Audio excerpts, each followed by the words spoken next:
আচ্ছা, ভাবুন তো, আপনার জীবনের সবচেয়ে বড় গোপন সত্যিটা যদি হঠাৎ একদিন মাঝ রাস্তায় কোনো ধুলোবালি মাখা অনাথ শিশুর হাত ধরে আপনার সামনে এসে দাঁড়ায়, তখন আপনি কি করবেন? বনিতার জীবনেও ঠিক এমনটাই ঘটেছিল। যে ছেলেকে তিনি ১০ বছর আগে পরিস্থিতির চাপে ফেলে এসেছিলেন, সেই ছেলেই আজ তার গাড়ির কাছে টোকা দিয়ে বলছে, মা, একটা ফুল নেবেন? বুকের ভেতরটা কি তখন হাহাকার করে উঠবে না? আজ এমন এক মায়ের গল্প শোনাব, যিনি আভিজাত্যের মোড়কে নিজের কলিজার টুকরোকে লুকিয়ে রেখেছিলেন, কিন্তু শেষ পর্যন্ত কি তিনি পেরেছিলেন নিজের মাতৃত্বকে অস্বীকার করতে? চলুন শুরু করা যাক আজকার গল্প, রক্তের টান ও মাতৃত্বের জয়। শহরের ব্যস্ততম মোড়, চারদিকে গাড়ির হর্ন, কালো ধোঁয়া আর মানুষের ছোটাছুটি। বনিতা তার দামি এসইউভি গাড়ির পেছনের সিটে বসে বাইরের দিকে তাকিয়েছিলেন। তার পরনে দামি সিল্কের শাড়ি, চোখে দামি সানগ্লাস। বাইরে থেকে দেখলে মনে হবে দুনিয়ার সব সুখ বুঝি এই নারীর পায়ের নিচে। কিন্তু বনিতার মনের ভেতরটা ছিল এক মরুভূমি।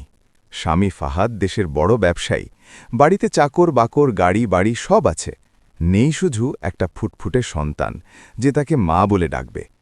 বিয়ের ৭ বছর হয়ে গেল, অথচ এই একটা অপূর্ণতা তাকে কুড়ে কুড়ে খাচ্ছে। হঠাৎ সিগন্যালে গাড়িটা থামল, জানালার কাছে মৃদু টোকা পড়ল। বনিতা গ্লাসটা নামাতেই দেখলেন ১০-১১ বছরের একটা রোগাটে ছেলে। গায়ের জামাটা ছিঁড়ে গেছে, ধুলোয় মাখা শরীর, কিন্তু চোখ দুটো অদ্ভুত মায়াবী। ছেলেটির হাতে একগুচ্ছ রজনীগন্ধা। ছেলেটি খুব শান্ত গলায় বলল, খালামণি, একটা ফুল নেবেন? সকাল থেকে কিচ্ছু খাইনি। বনিতা সাধারণত এসব বাচ্চাদের এড়িয়ে চলেন, কিন্তু এই ছেলেটির চোখের দিকে তাকিয়ে কেন যেন তার বুকটা ধক করে উঠল। তিনি মানিব্যাগ থেকে একটা ৫০০ টাকার নোট বের করে ছেলেটির হাতে দিলেন। ফুলগুলো নিলেন না, কিন্তু ছেলেটি টাকাটা হাতে নিয়ে একদৃষ্টে বনিতার দিকে তাকিয়ে রইল।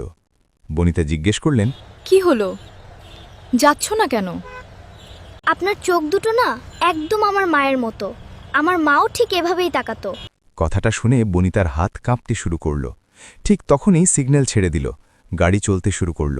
কিন্তু বনিতার কানে তখনও ছেলেটির সেই মায়াবী কণ্ঠ বাজছে। তিনি গাড়ির লুকিং গ্লাসে দেখলেন ছেলেটি মাঝ রাস্তায় দাঁড়িয়ে তার চলে যাওয়া গাড়ির দিকে তাকিয়ে আছে।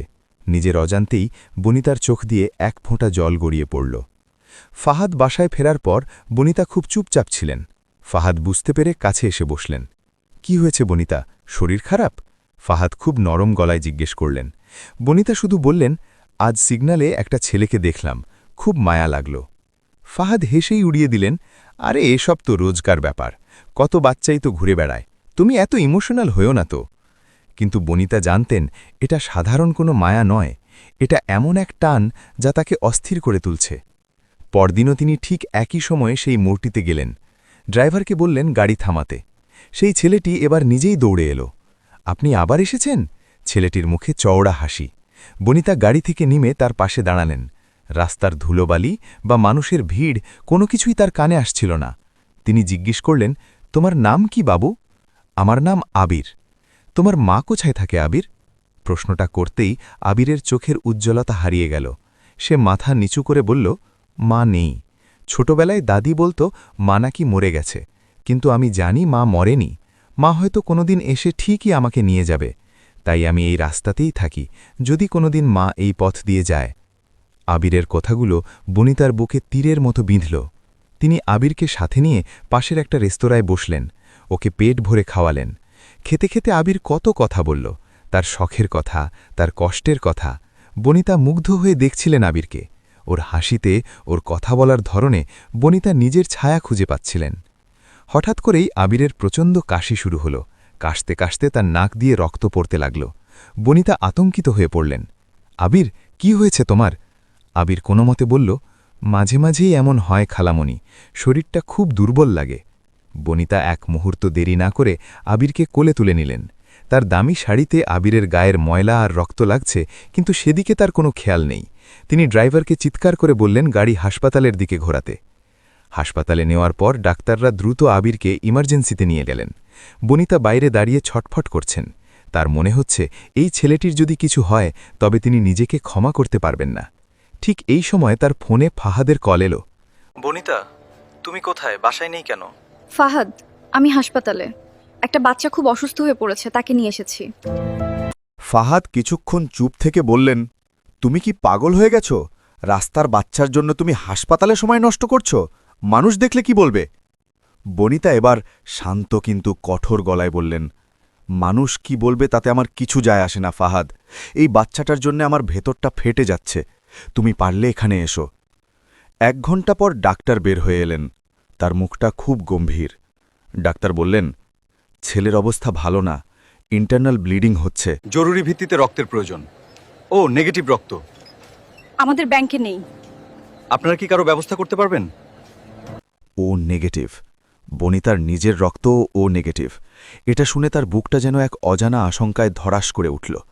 তিনি দ্রুত বললেন, আমার ব্লাড গ্রুপও ও নেগেটিভ, আমি রক্ত দেব।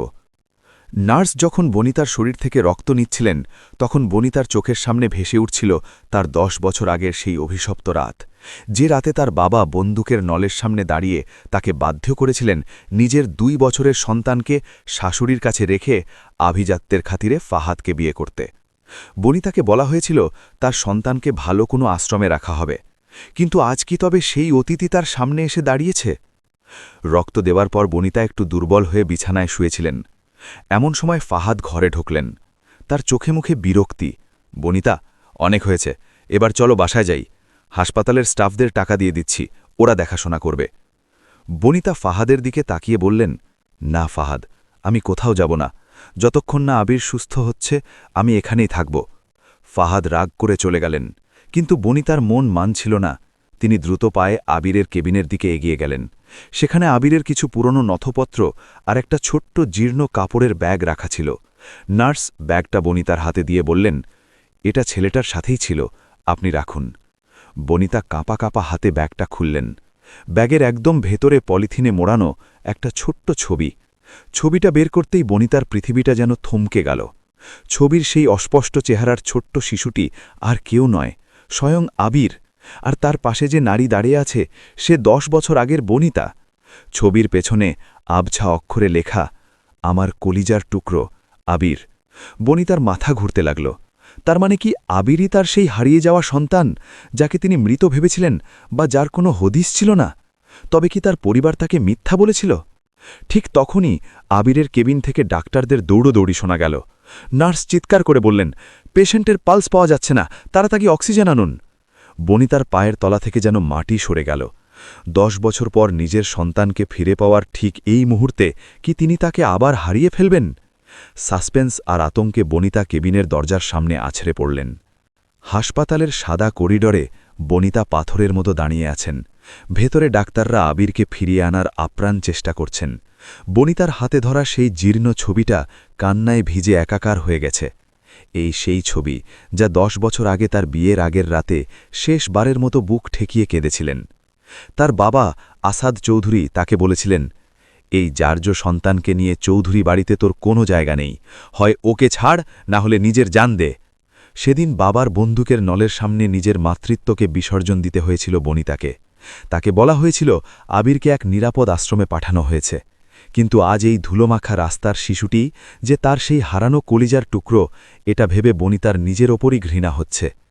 অতীতের সেই কালো রাত। বনিতা তখন 27 বছরের টকবগে তরুণী। গ্রামের এক সাধারণ ছেলের প্রেমে পড়েছিলেন তিনি, কিন্তু তার প্রভাবশালী বাবা সেটা মেনে নেননি। গোপনে বিয়ে করার পর যখন আবির জন্ম নিল, তখন থেকেই শুরু হলো অত্যাচার। আবিরের বাবার রহস্যজনক মৃত্যু হলো এক সড়ক দুর্ঘটনায়। এরপর বনিতাকে ঘরবন্দি করে রাখা হয়।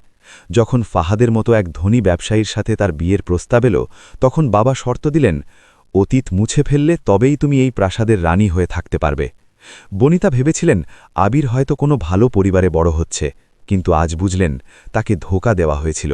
তার বাবা আসলে আবিরকে রাস্তায় ফেলে দিয়েছিলেন। হাসপাতালের উত্তেজনা। কেবিন থেকে একজন ডাক্তার ঘামতে ঘামতে বেরিয়ে এলেন। বনিতা পাগলের মতো তাকে জাপটে ধরলেন, ডাক্তার সাহেব, আমার আবির কেমন আছে? ও বেঁচে আছে তো? ডাক্তার দীর্ঘশ্বাস ফেলে বললেন, আপাতত বিপদ কেটেছে, কিন্তু ও এখনও জ্ঞান ফেরেনি। ব্লাড লস অনেক হয়েছে। আর শোনেন, ওর লিভারে একটা পুরনো সমস্যা ধরা পড়েছে। সঠিক চিকিৎসা না পেলে ওকে বাঁচানো কঠিন হবে। আপনার সাথে এই ছেলের সম্পর্ক কি? আপনি ওর অভিভাবক হিসেবে সই করবেন?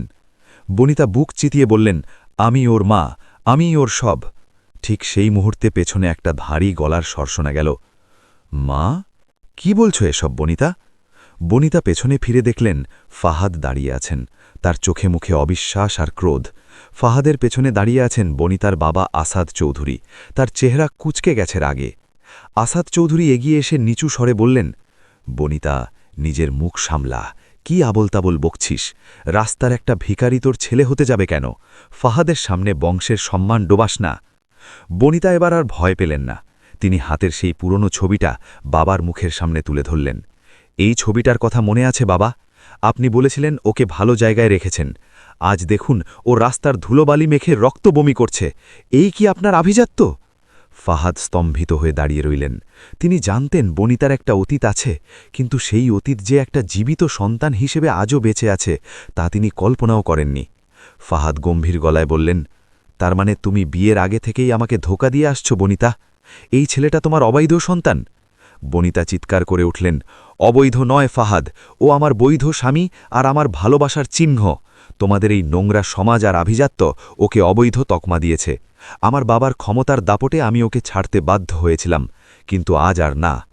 আসাদ চৌধুরী পরিস্থিতি সামলাতে ফাহাদকে বললেন, বাবা ফাহাদ, তুমি ওর কথা কানে নিও না, মেয়েটা পাগল হয়ে গেছে, আমি দেখছি সব। এরপর আসাদ চৌধুরী বনিতার হাত শক্ত করে ধরে একপাশে গিয়ে ফিসফিস করে বললেন, এখনই এখান থেকে চল, এই ছেলের চিকিৎসার দায়ভার আমি নেব, ওকে অন্য কোথাও সরিয়ে দেব, কিন্তু তুই যদি এখানে নাটক করিস তাহলে আমি ওর অক্সিজেনের নলও খুলে দিতে দ্বিধা করব না। বাবার এই পৈশাচিক রূপ দেখে বনিতা শিউরে উঠলেন। তিনি বুঝলেন আবিরকে বাঁচাতে হলে তাকে এখন কৌশলী হতে হবে। সাসপেন্স আর সংকট। রাত বাড়তে লাগল। হাসপাতালের করিডোরে এক থমথমে নীরবতা। ফাহাদ রাগে হাসপাতাল ছেড়ে চলে গেছেন। আসাদ চৌধুরী বাইরে পাহারা দিচ্ছেন যাতে বনিতা কোনো ভুল না করেন। মাঝরাতে বনিতা দেখলেন দুজন অচেনা লোক হাসপাতালের স্টাফের পোশাক পরে আবিরের কেবিনে ঢোকার চেষ্টা করছে। বনিতার ষষ্ঠ ইন্দ্রিয় বলে উঠল, এরা কোনো ভালো লোক নয়, এরা নিশ্চয় তার বাবার পাঠানো লোক যারা আবিরকে চিনতরে সরিয়ে দিতে চায়। বনিতা আড়ালে দাঁড়িয়ে দেখলেন একজন লোক পকেট থেকে একটা ইঞ্জেকশন বের করল। বনিতার আর বুঝতে বাকি রইল না যে আবিরের প্রাণনাশের চেষ্টা করা হচ্ছে। তিনি হিতাহিত জ্ঞান হারিয়ে কেবিনে ঢুকে পড়লেন আর চিৎকার করে উঠলেন, কে তোমরা? কি করছো এখানে? লোক দুটো হচ্চকচ্চ গিয়ে গেল। একজন বনিতাকে ধাক্কা দিয়ে পালানোর চেষ্টা করল। বনিতা পড়ে গিয়েও একজনের পা জড়িয়ে ধরলেন। ধস্তধস্তির শব্দে হাসপাতালের সিকিউরিটি গার্ডরা দৌড়ে এলো। লোক দুটো জানলা দিয়ে লাফ দিয়ে পালিয়ে গেল। ঘটনার আকস্মিকতায় বনিতা কাঁপছিলেন। আসাদ চৌধুরী সেখানে এসে হাজির হলেন। তিনি এমন ভান করলেন যেন কিছুই জানেন না, কিন্তু বনিতা তার বাবার চোখের দিকে তাকিয়ে বুঝে নিলেন এই লড়াইটা এখন জীবন মরণের। পরের দিন সকালে ফাহাদ আবার এলেন, তবে একা নন, সাথে তার উকিল। ফাহাদ বনিতার হাতে একটা কাগজ ধরিয়ে দিলেন। এটা কি? বনিতা কাঁপা গলায় জিজ্ঞাসা করলেন। ডিভোর্স পেপার, ফাহাদ শীতল গলায় বললেন। আমি এমন কোনো নারীর সাথে থাকতে পারব না যার জীবন মিথ্যার ওপর দাঁড়িয়ে। হয় তুমি এই ছেলেকে ত্যায্য করো আর আমার সাথে চলো, আর না হলে এই কাগজে সই করো আর আজীবনের জন্যে আমার ঘর থেকে বিদায় নাও। বনিতা একবার আইসিইউতে শুয়ে থাকা লড়াকু আবিরের দিকে তাকালেন, আর একবার তার 7 বছরের সাজানো সংসারের চাবির দিকে। একদিকে ঐশ্বর্য আর নিরাপত্তা, আর অন্যদিকে এক অনিশ্চিত অন্ধকার ভবিষ্যৎ আর রক্তমাখা মাতৃত্ব। বনিতা কলমটা হাতে নিলেন। আসাদ চৌধুরী আড়ালে দাঁড়িয়ে হাসছিলেন। তিনি নিশ্চিত ছিলেন যে তার মেয়ে আভিজাত্যই বেছে নেবে, কিন্তু বনিতা যা করলেন তা কেউ কল্পনা করেনি। বনিতা কলমটা নিয়ে ডিভোর্স পেপারে সই করলেন না, বরং তিনি কলমটা দিয়ে বাবার দিকে আঙুল উঁচু করে বললেন, আমি ফাহাদের ঘর ছাড়ব কিনা সেটা সময় বলবে, কিন্তু আজ থেকে আপনার সাথে আমার সব সম্পর্ক শেষ। আর ফাহাদ, তুমি যদি আমাকে ভালোবাসতে তাহলে আমার অপরাধ নয়, আমার যন্ত্রণাকে বোঝার চেষ্টা করতে। ঠিক সেই মুহূর্তে আইসিইউর ভেতর থেকে একটা ক্ষীণ আওয়াজ ভেসে উঠল, মা, ও মা। আবিরের জ্ঞান ফিরেছে। বনিতা দৌড়ে ভেতরে ঢুকলেন, কিন্তু আবিরের অবস্থা হঠাৎ আবার খারাপ হতে শুরু করল। মনিটরের শব্দ দ্রুত হতে লাগল। ডাক্তাররা আবার ব্যস্ত হয়ে পড়লেন। বনিতা জানলার পাশে দাঁড়িয়ে আকাশের দিকে তাকিয়ে মনে মনে বললেন, ঈশ্বর, তুমি যদি থেকে থাকো তবে আজ এই মাতৃত্বের পরীক্ষা নাও, হয় আমাকে নাও, না হয় আমার ছেলেকে ফিরিয়ে দাও। কিন্তু বিপদ তখনও কাটেনি। বাইরে আসাদ চৌধুরী ফোনে কাউকে বলছিলেন, কাজটা সাবধানে কর, আজ রাতেই যেন ওই আপদ চিরতরে শেষ হয়ে যায়, এবার আর কোনো ভুল করা চলবে না। হাসপাতালের কেবিনের বাইরে তখন যেন যুদ্ধের প্রস্তুতি চলছে। একদিকে বনিতার আভিজাত্য আর বাবার দাপট, অন্যদিকে এক মুমূর্ষ শিশুর প্রাণ বাঁচানোর আকুতি। বনিতা আইসিইউ-এর কাঁচের দেওয়ালের ওপাশ থেকে দেখলেন আবির অক্সিজেন মাস্কের ভেতর দিয়ে খুব কষ্টে নিঃশ্বাস নেওয়ার চেষ্টা করছে। ওর ছোট ছোট আঙুলগুলো কাঁপছে, যেন শূন্যে কাউকে আঁকড়ে ধরতে চাইছে। বনিতা বুঝতে পারছিলেন তার বাবা আসাদ চৌধুরী শান্ত হয়ে বসে থাকার পাত্র নন। তিনি আবারও কোনো বড় চাল চালবেন। ঠিক তখনই বনিতার ফোনে একটা মেসেজ এলো। অপরিচিত নাম্বার থেকে পাঠানো সেই মেসেজে লেখা, যদি ছেলেকে জীবিত দেখতে চাও তবে হাসপাতালের পেছনের গেটে আসো, একা আসবে। বনিতার বুকটা ধক করে উঠল। তিনি একবার আবিরের দিকে তাকালেন। নার্স তখন আবিরকে একটা ইনজেকশন দিতে যাচ্ছিলেন। বনিতার হঠাৎ খটকা লাগল। এই নার্সকে তো আগে কখনো দেখেননি। তিনি দ্রুত ভেতরে ঢুকে নার্সের হাতটা চেপে ধরলেন। দাঁড়ান, এই ইনজেকশনটা কিসের? নার্স ঘাবড়ে গিয়ে তোতলাতে লাগলেন। এটা তো ডাক্তার লিখে দেওয়া পেইন কিলার। বনিতা ইনজেকশনটা কেড়ে নিয়ে দেখলেন ওতে কোনো লেবেল নেই। তিনি চিৎকার করে ডিউটি ডাক্তারকে ডাকলেন। ধরা পড়ে যাওয়ার ভয়ে সেই ছদ্মবেশী নার্স দ্রুত ঘর থেকে বেরিয়ে দৌড়ে পালাল। বনিতা দেওয়ালে হেলান দিয়ে বসে পড়লেন। তার নিজের বাবা এতদূর নামতে পারেন? নিজের নাতিকে মেরে ফেলার জন্য খুনি পাঠাচ্ছেন? ঘৃণায় বনিতার শরীর রিরি করে উঠল। ফাহাদের পরিবর্তন ও সত্যের মুখোমুখি। ঠিক সেই সময় করিডোরে ফাহাদের উপস্থিতিতে হট্টগোল শোনা গেল। ফাহাদ ফিরে এসেছেন, তবে তার সাথে দুজন পুলিশ অফিসার। ফাহাদ সরাসরি আসাদ চৌধুরীর সামনে গিয়ে দাঁড়ালেন।